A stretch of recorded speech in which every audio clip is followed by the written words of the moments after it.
Have you ever really, truly stopped to think about language?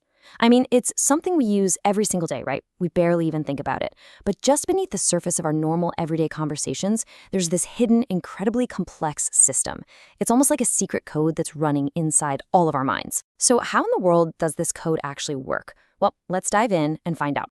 Okay, think about this for a second. Right now, I could say a sentence that has almost certainly never been spoken before in human history. Something like, the cheerful astronaut sold blue cheese to a penguin on Tuesday. Now, you've never heard that before. I just made it up, and yet you understood it instantly, perfectly. How is it possible? That very question, well, that's the central mystery that drives the entire field of linguistics. The secret is that language isn't just some random pile of words we've memorized. Nope, it's actually this incredibly intricate architecture with its own rules, its own patterns, and its own building blocks. In this explainer, we're going to peel back those layers and take a look at the hidden structure that makes it all possible. All right, first up, let's start with the smallest pieces. If you think of language as a giant Lego set, we need to begin by looking at the individual bricks themselves.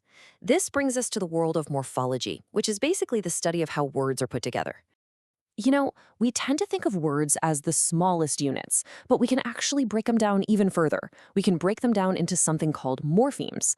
A morpheme is the tiniest little piece of a word that still has its own meaning. You can really think of them as the atoms that build our entire vocabulary. Let's make this real with an example. Take the word unbelievably. Now, that's not one single piece of meaning. It's actually four. First, you've got un, which means not. Then you've got the root, believe. After that comes able, which means it can be done. And finally, you have li, which tells us it's an adverb, that it's describing an action. Four distinct morphemes all snap together like Legos to create one complex idea. It's amazing. Okay, so now we have our building blocks, our morphemes.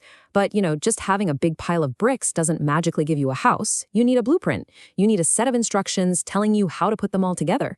In language, that blueprint is called syntax. And you know this intuitively. Just look at this example. The dog chased the cat. Makes perfect sense, right? But if we just scramble the order, chased cat the dog, it's complete gibberish. We're using the exact same words. This is syntax in action. It's the set of rules that governs word order and literally creates meaning out of chaos. And here's the crucial part. These rules aren't random. Not at all. As this quote explains, they are systematic principles that we all follow subconsciously. You don't need to be a linguist to know that chased cat the dog sounds wrong. You just feel it. That feeling, that's your internal grasp of syntax hard at work. So we've got the blocks and we've got the blueprint. But a house doesn't exist in a vacuum, right? It exists in a neighborhood, on a street, in a city. And the exact same thing is true for language. It doesn't just exist in our heads, it exists out in the wild, and it's constantly being shaped by the society that we live in. And this is where things get really, really fascinating. It turns out the rules we follow aren't just about grammar. We are constantly making choices about the words we use based on who we're talking to, where we are, and even who we want to be. These are the social rules of language. I mean, just think about your own life for a second. The way you speak is influenced by so many things. Where you grew up, your social and cultural background, all of it. You probably talk a little bit differently to your boss than you do to your best friend, right? Of course you do. All of these factors are constantly shaping your own personal dialect. And this quote just sums it up perfectly. Language isn't just some cognitive thing locked away inside our brains. It's a living, breathing system that is constantly being molded by our communities and our cultures. It's really a beautiful dance between our mind and the world all around us. So let's pull this all together. We've looked at the tiny atoms of meaning, we've looked at the grammatical blueprint, and we've seen how language comes to life out in the social world. So what does all of this really tell us about, well, us? What we've really seen is that language is built in layers. It all starts with those morphemes, the atoms of meaning. Those atoms are then assembled using syntax, the blueprint for construction, and this entire process happens within a social context, the world our language is actually built to navigate.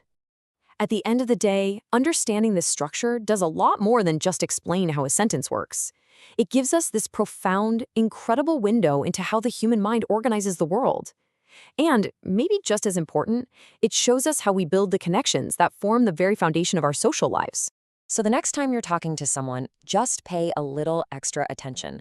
Listen for those tiny morphemes. Notice the unspoken rules of syntax, and see if you can spot the subtle social cues. And then ask yourself this: what hidden rules are governing the words that you speak every single day?